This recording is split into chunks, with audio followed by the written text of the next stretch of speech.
인문학으로 직장인의 고민과 궁금증을 해결해 드립니다. 인문학이 여러분의 출근길을 가볍게 만들어 드립니다. 직장인을 위한 출근길 인문학.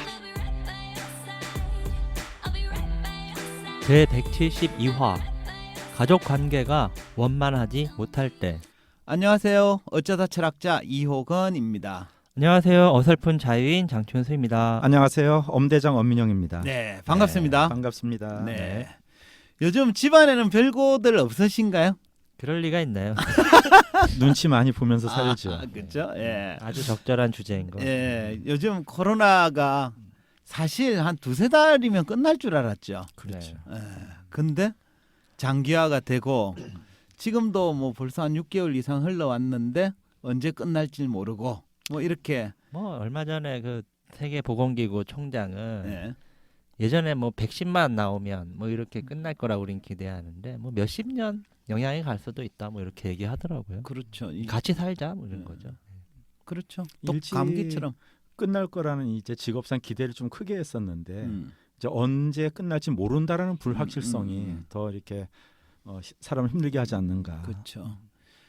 1900년대 초에 독감이 한번 그때도 왔었잖아요. 유행병이. 그때도 첫 해보다는 둘째 사람들이 더 많이 죽었거든요. 근데 지금은 뭐 그것보다는 백신이 빨리 개발되거나 치료제가 빨리 개발되어서 그러지 않을 여지는 있으나 빨리 끝나지는 않는다. 이건 뭐 네. 그 사실인 것 같습니다.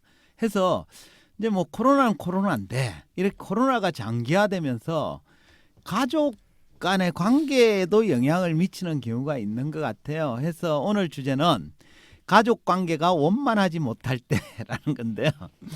두 분은 이거 좀 사적인 질문에서 구체적으로 답 안 하셔도 되는데 평소에 가족 관계가 원만한 편인지 자유님 뭐 그간에 이런저런 걸 정보를 많이 주셨으니까 먼저 답해 보시면. 네, 뭐 저는 어. 뭐 저랑 아내, 아이들 요렇게 네 명의 관계는 원만한 편인 것 같아요. 그죠? 예. 근데 좀 더 가족의 범위를 확대하면 그렇게 원만하지 않은 것도 많고 또 있고. 네. 예. 어쨌든 지금 있는 4인 가족은 원만하고.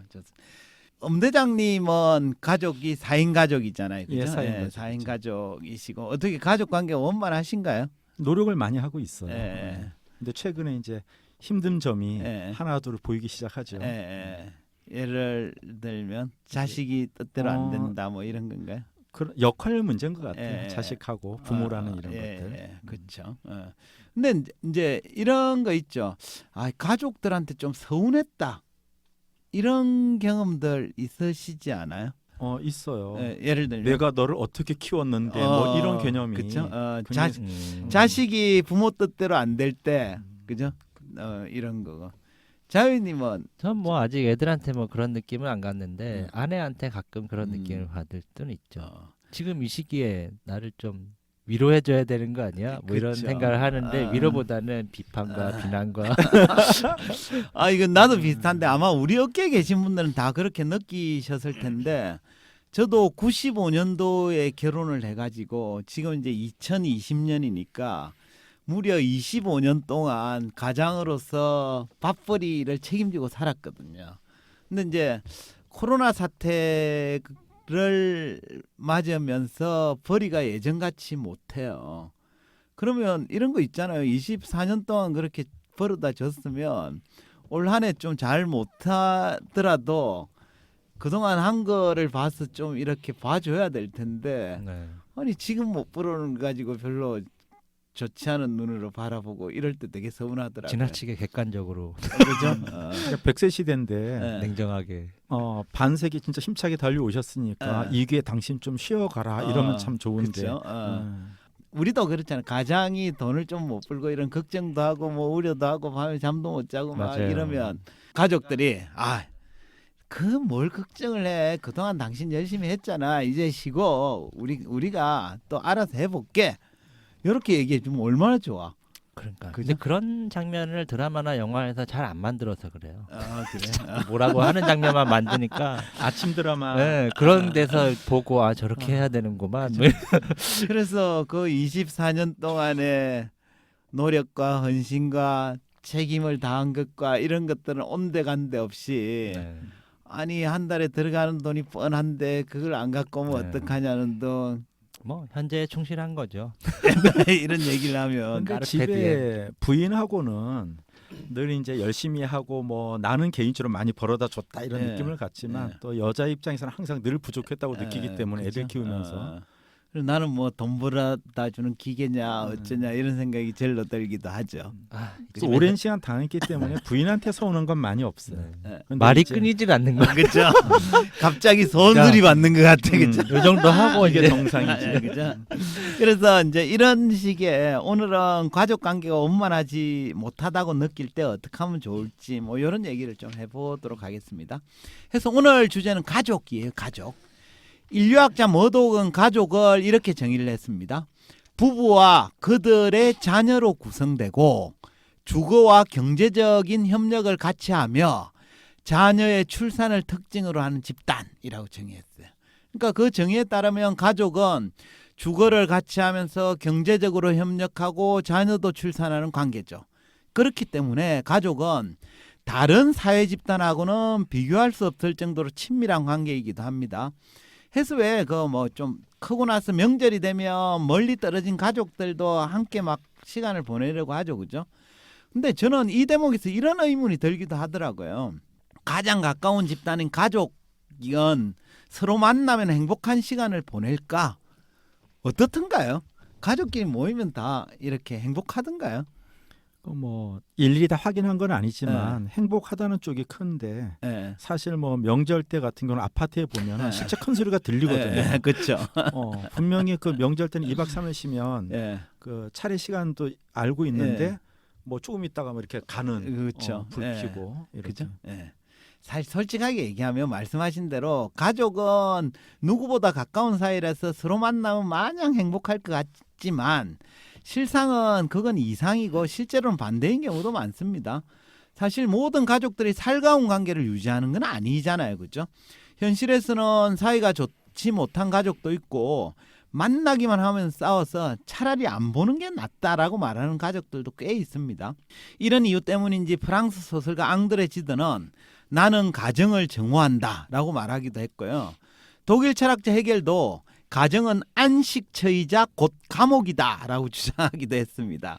그러니까 가족이 있는 공간이 안식처가 되기도 하지만 온갖 의무와 책임이 뒤따르는 감옥과도 같다는 뜻입니다. 가정은 감옥이다라고 말하는 헤겔 주장이 공감이 되세요?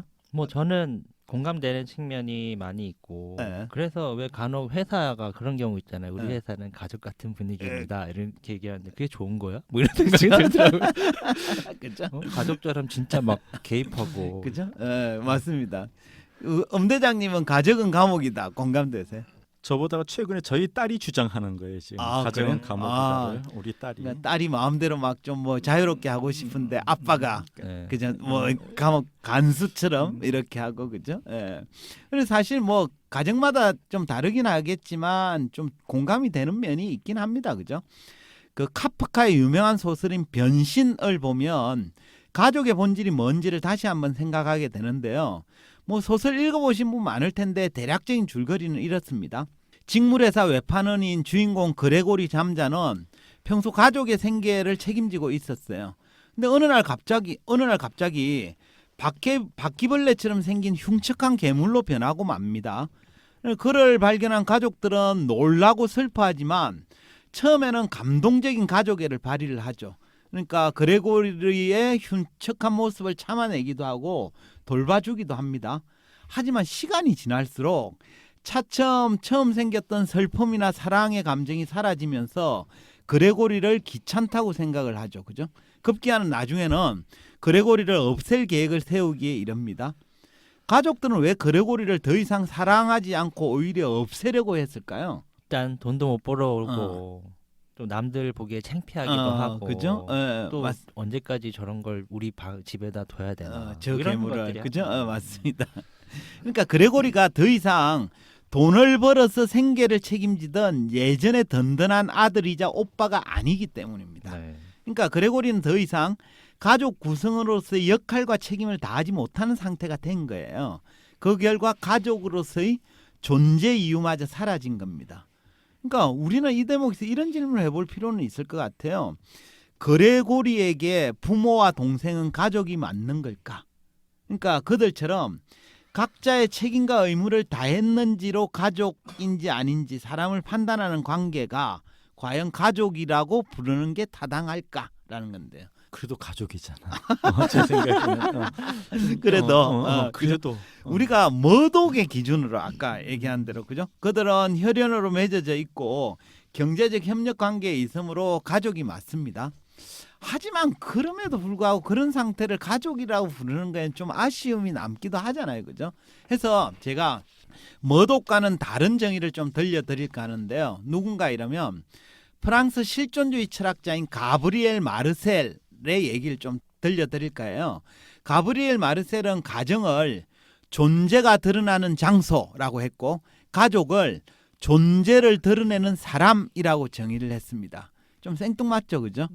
근데 이제 마르셀에 따르면 가정이란 가족 구성원의 어떠어떠함, 다시 말해서 그 사람의 능력이나 재산, 외모 등등 때문에 인정받고 사랑받는 장소가 아니라 그의 존재 그 자체로 인정받고 사랑받는 장소라는 거예요. 그러니까 가족 구성원은 자기의 각자의 역할과 책임을 다해야만 인정받고 사랑받는 게 아니라 그것과는 전혀 관계없이 존재 그 자체로 사랑해 줄 수 있는 관계라야 진정한 가족이고 가정이고 진정한 가족이란 뜻입니다. 이해되시나요? 어쨌든 뭐 변신에 나오는 그레고리 가족 같은 경우에 마르셀의 주장으로 보면 가족이 아닌 거나 마찬가지인 거죠. 그렇죠. 그렇습니다. 근데 이제 우리가 현대를 살아가는 사람들은 대부분 항상 어딜 가도 자기의 존재를 증명하며 살아야 됩니다. 학생은 학교에서 공부를 잘해야 좀 좋은 대접을 받고, 그죠? 직장인들은 직장에서 성과를 내야 대접을 받잖아요. 그죠? 만약 직장인이 직장에서 성과를 내지를 못하면 자신의 존재 증명을 하지 못한 것이 되어서 대접은커녕 잘못하면 쫓겨날 수도 있습니다. 그죠? 이처럼 현대인들은 어디서든 자기의 존재를 증명해야 되기 때문에 항상 피곤한 삶을 살고 있죠. 근데 이제 유일하게 존재 증명을 할 필요가 없는 곳이 가정이고 가족만이 존재 그 자체로 나를 사랑해 줄 수 있는 사람이다라는 게 마르셀의 진단이에요. 근데 여기서 한번 물어볼게요. 요즘은 가정에서 가족끼리는 존재 증명을 하지 않아도 예를 들면 자녀가 공부를 못해도 아버지가 돈을 벌어오지 못해도 나머지 가족들이 여전히 인정해주고 사랑을 베풀어 주나요? 안 그런 경우가 더 많죠. 그죠? 대다수가. 쉬지 않고 예. 나와요, 그죠? 물론 가족마다 좀 다르겠지만 현대 가족 관계는 어느 정도 존재 증명이 필요한 것 같아요. 저만 해도 제가 돈을 제대로 벌어오지 못하면 우리 가족들한테 여전히 인정받고 사랑받을 수 있을지 솔직히 자신 없거든요. 두 분은 어떠세요? 뭐 저도 뭐 점점점. 네. 엄대장님은 어떠세요? 저도 뭐 동의합니다. 그죠? 솔직하게 거기에. 얘기하면 음. 뭐 좀 봐주는 측면이 있겠지만 전체적으로는 사람 대접받기 힘들지 않을까 네. 이런 생각이. 우리 아들만 잘 봐주더라고요. 괜찮다고. 그럼 아들이 진짜 가족이죠. 어려서 그런 것 같아요. 아들한테 그 정신을 잃지 말라고 얘기를 해줘요. 그 마르크스는 자본주의가 시작되면서 가족 관계도 바뀌었다면서 이런 주장을 했습니다. 한번 들어보세요. 부르주아지는 가족 관계 위에 드리워진 그 감동적인 포장을 찢어버리고 그것을 순전히 금전 관계로 만들어 버렸다. 그러니까 그레고리 가족들이 그렇게 비인간적인 행동을 하는 건 그들의 인간성이 원래부터 나빴어가 아니라 자기들도 모르는 사이에 모든 것을 금전 관계로 이해하는 버릇에 물들어 버렸기 때문이에요. 그러니까 자본주의가 그렇게 만들었다는 거죠. 그 결과 가족끼리도 너는 너의 역할과 의무를 다했는가 하고 묻는 야박한 관계가 되어버린 거죠. 부모가 자식한테 너는 공부 제대로 하는 거냐, 밥값 하는 거냐 이렇게 묻는 사이가 되었고 또 그죠? 가장한테는 너는 돈을 제대로 벌어 오는 거냐, 가장으로서 역할을 만드는 거냐 이런 것들을 묻는 사이가 되어버렸죠. 그래서 가족관계 위에 드리워진 그 감동적인 포장이 찢어진 상태인 거죠. 네. 어쨌든 뭐 근데 이게 어떻게 보느냐에 따라서 좀 다를 것 같긴 한데 오히려 옛날이 더 자식을 생산수단처럼 생각하지 않았나? 뭐 이런 생각도 좀 들기도 하고 어쨌거나 뭐 원인이 뭐건 간에 현재까지도 뭔가 이렇게 부모와 자식 간의 관계가 뭔가 존재 뭐 이런 거랑 관계없이 거래적 관계처럼 이렇게 그렇죠. 되는 네. 듯한 느낌이 근데 그 있는데 옛날에는 안 살아봐서 잘 모르겠는데 옛날에는 그런 것들이 덜했다는 거예요. 그래서 자본주의로 오면서 모든 걸 금전적 가치로 판단하기 시작하면서 그게 더 심해졌다는 거죠. 예를 들면 우리가 그냥 한 1000년도 정도 농경 사회에서 생각해 보면 자식이 태어났어. 그죠? 그래서 자식이 공부 못 한다고 구박을 해요. 돈 못 벌어온다고 구박을 해? 그냥 소매기로 보내고 뭐 다 하는 거잖아. 알았어. 그러니까 뭐 책임과 역할을 면제해 주진 않지만 그냥 네. 잘 나건 못 나건 자기 자식 아니었어요. 네. 그죠? 지금은 솔직하게 얘기하면 현대로 오면서는 공부를 잘하느냐 못하느냐에 따라서 네네. 대접이 달라지는 거 그렇죠. 있잖아요. 그죠? 그럼 그거 역시 부모나 뭐 자식 관계 서로 상호적으로 그런 게 있는 거지. 예. 네. 어쨌든 중요한 건 음. 사랑인 것 같은데 어. 어떻게 가정에서 이 사랑을 어떻게 회복할 수 있을까요? 그죠? 그 가브리엘 마르셀은 모든 인간다움은 가정에서 시작되어야 된다라고 보았습니다. 그래서 그는 이렇게 주장합니다. 인간이 인간이기 위해서는 가족적이어야 한다. 그러니까 마르셀에 따르면 가족은 가장 순수한 의미로 우리라고 부를 수 있는 공동체예요. 그래서 마르셀은 이걸 시원적 우리라고 불렀는데요. 이 말은 가족이 나의 존재의 의미를 밝혀준다라는 뜻이에요. 제가 이해를 돕기 위해 예를 한번 들어볼게요. 어떤 사람이 사업을 해서 큰 돈을 벌었습니다. 근데 그는 자기의 성공에 의기양양해하면서 자기가 번 돈으로 넓고 호화로운 아파트를 구입을 했습니다. 하지만 그 집에 함께 사는 가족은 아무도 없어요. 그 상태라면 그는 그 호화로운 집에서 행복감을 맛볼 수 있을까요? 정상적인 삶이라면 네. 그 행복감은 없는 거죠, 사실은. 그렇죠. 예, 그러니까 어. 가족이 없으면 그렇게 되는 거죠. 아프고 뭐 예, 그죠? 그럴 예, 때. 예. 어쨌든 사람은 누구나 자기의 존재를 인정해줄 사람을 필요로 해요. 이때 가족이 가장 먼저입니다. 그러니까 나의 존재를 인정해줄 시원적 우리가 바로 가족이기 때문입니다. 해서 가족이 가까이서 나의 존재를 확인시켜주는 게 가장 바람직하죠.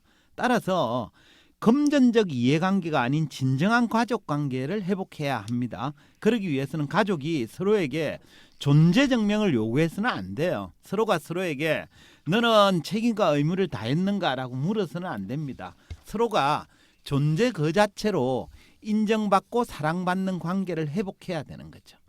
네. 음. 사실 저도 예전에 이제 저희 아버지가 이제 이렇게 저한테 역할이나 책임 강요하는 게 되게 싫었는데 그래서 저는 안 그래야지 하는데도 막상 또 노력만큼 이렇게 잘 표현은 안 되는 것 같더라고요. 그래서 아까 얘기한 것처럼 뭐 치원적 우리로서의 역할에 충실하고 있는가 이런 부분들을 좀 생각해 봐야 되겠다라는 생각이 그렇죠? 듭니다. 예, 물론 뭐 모든 가족이 그런 건 아니지만 요즘 가족 관계가 예전보다는 조금 변질된 감은 없지는 않습니다. 근데 저는 이제 가족과 관련해서 또 다른 관점도 좀 하나 말씀드리고 싶은데요. 가족 간의 사랑이 지나친 경우에 대해서 좀 논의를 해보고 싶어요. 이제 여기 어떤 가족이 서로를 너무 사랑해서 자기들끼리만 똘똘 뭉쳐 있어요. 그들은 서로를 끔찍히 사랑하기 때문에 가족을 위한 일이란 무엇이든지 발벗고 나섭니다. 그러니까 가족 일이라면 묻지도 따지지도 않고 나서서 도와주고 해결해주고 이런 거였죠. 이런 상태죠. 이런 가족 관계는 올바른 걸까요? 그 장점도 물론 가족끼리는 똘똘 뭉쳐 있을 것 같은데 그 반대로는 너무 좀 폐쇄적인 문제로 안 좋은 현상도 일어나지 않을까. 그렇죠. 그러니까 자기 가족을 넘어서는 사람들한테는 그죠? 폭력이 될 수도 있는 거죠. 그래서 가족 간의 사랑 굉장히 중요합니다. 하지만 그렇다고 해서 지나치게 폐쇄적이어서는 곤란합니다. 가령 가족 중에 누군가가 부정을 저질러도 눈 감아주고 또 가족의 성공을 위해서라면 편법도 마다하지 않는다면 이건 사회 전체적으로는 좋은 일이 아니잖아요. 그죠? 인간 실격이라는 소설을 쓴 일본 소설가 다자이 오사무가 이런 주장을 했어요. 가족의 행복은 온갖 악의 근원이다. 그러니까 자기 가족의 행복을 최우선으로 네. 생각하면 자칫 악행을 저지를 수도 있습니다. 그죠? 그러니까 자기 가족의 행복만을 위한답시고 타인의 행복을 외면한다면 이건 결코 바람직하지도 도덕적이지도 않거든요. 그러니까 자기 가족의 행복이 중요한 만큼 타인의 행복도 중요하다라는 사실을 잊지 말아야 되겠습니다. 해서 오늘 제가 가족과 관련된 주제로 이야기를 했는데 먼저 가족은 그죠? 존재 증명이 필요 없는 관계라는 것도 좀 생각을 했으면 좋겠고 또 자기 가족만을 위하는 것도 올바르진 않다 해서 가끔씩 가족이 모이면 진정한 가족의 의미는 뭘까? 이런 것들을 한 번씩 생각해보는 시간을 가졌으면 좋겠네요. 예. 그 다자이 오사무가 주장한 것처럼 예. 그 가족의 행복은 온갖 악의 근원이다라는 예. 말이 진짜 크게 와닿고 요즘 이것 때문에 뉴스 기사에 뉴스 엄청 기사에 많이 나오고 그죠? 있거든요. 예. 그래서 맞습니다. 예. 네. 예전에 비해서 이제 뭐 예전에 가족이 아무런 존재 증명 필요치 않는 좀 더 인간적인 관계였다면 지금은 가족 간에도 역할, 의무, 책임 이런 것들을 좀 강요하는 공간으로 바뀐 것 같아서 좀 안타깝다라는 생각이 드는데 어쨌든 여전히 좀 가족끼리 시원적 우리가만 느낄 수 있는 좀 정서가 남아 있는 공간으로서 네. 책임을 묻기보다는 휴식이 가능한 공간이 됐으면 좋겠다라는 생각이 예, 듭니다. 그죠? 사실 근데 이제 이게 마르크스의 주장에 따르면 자본주의가 빚어낸 효과예요. 그죠? 그러니까 우리 사회가 그렇게 되다 보니까 우리가 알게 모르게 가족 안에도 역할과 책임을 묻는 사이로 변해버렸는데 그렇기 때문에 이 사회가 변하지 않는 상태에서는 인식하지 못하면 그렇게 될 가능성이 높거든. 해서 각 가족이 우리 전체적인 사회는 그렇게 바뀌고 사회 구조는 그렇게 바뀌고 있을지라도 우리 가족만큼은 시원적 우리로서 또 마르셀이 얘기하는 그런 존재를 증명해주는 관계로서 나아가기 위해 각자 노력해야 되는 과제가 주어져 있지 않나 싶습니다. 그러면 마무리하죠. 마지막은 이제 한 줄 평 시간인데요. 어떻게 엄대장부터 먼저 하실래요? 한 줄 평? 모처럼 만에 네. 정말 그 가족 관계라는 거를 나의 관점으로 한번 고민할 수 있는 시간이어서 너무 좋았고 네네. 아까 너의 책임과 의무를 다했는가라는 어떤 이런 부분들은 최근에 좀 아들한테 했던 행동에 대해서 반성을 제가 많이 합니다. 아 그래요? 그래서 좀 시원적 우리라는 어떤 존재를 증명해 줄 수 있는 네, 그죠? 그런 부분이 더 필요하지 않았을까. 이런 얘기 해도 되는지 모르겠는데 엄대장님이 아들이 이제 학교를 졸업하고 직장을 다니다가 때려치고 와서 집에서 좀 쉬고 있을 때 그걸 그죠? 눈꼴 사나워서 못 보고 있었던 거죠. 지금 후회 무지하게 많이 하고 그렇죠. 있는 거죠. 근데 이제 또 다시 직장을 잡아서 이렇게 취직을 하고 나니 그동안 내가 너무 심했네 뭐 이런 반성을 하시는 겁니다. 그죠? 엄동인 아빠 마음이 이렇다. 잘 듣고 있지? 좋습니다. 자유님 한 줄 평 부탁드릴게요. 네, 이렇게 하겠습니다. 가족끼리는 책임을 묻지 말고 책임을 다하는 데만 집중합시다. 좋습니다. 책임을 묻지 말고 서로 책임을 다하자. 좋습니다. 오늘은 가족관계가 원만하지 못할 때라는 주제로 이야기했습니다. 가족은 여타 사회 집단과는 비교할 수 없을 정도로 친밀한 관계여서 가족 간에는 서로 만나면 마냥 행복하게 지낼 것 같지만 실제로는 반대인 경우도 있습니다. 철학자 가브리엘 마르셀은 가정을 존재가 드러나는 장소, 가족을 존재를 드러내는 사람으로 정의하면서 가정이란 존재 그 자체로 인정받고 사랑받는 장소라고 보았습니다. 즉 가족 구성원이 자신의 역할과 책임을 다해야만 인정받고 사랑받는 것이 아니라 그것과 무관하게 존재 그 자체로 사랑해 줄 수 있는 관계라야 진정한 가정이고 가족이란 뜻입니다. 하지만 마르크스에 따르면 자본주의가 되면서 가족관계도 검정관계로 바뀌면서 지금은 각자가 자신의 역할과 의무를 다했는지를 묻는 야박한 관계로 변해버렸습니다. 따라서 서로가 존재 그 자체로 인정받고 사랑받는 진정한 가족관계로의 회복이 시급합니다.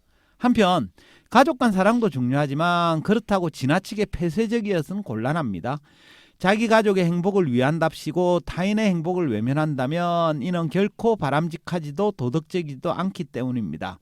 자기 가족의 행복이 중요한 만큼 타인의 행복도 중요하다는 사실을 잊어서는 안 되겠습니다. 이것으로 직장인을 위한 출근길 인문학 제172화를 마치도록 하겠습니다. 저희는 다음 시간에 다시 찾아뵙겠습니다. 네, 감사합니다. 수고하셨습니다. 네, 감사합니다.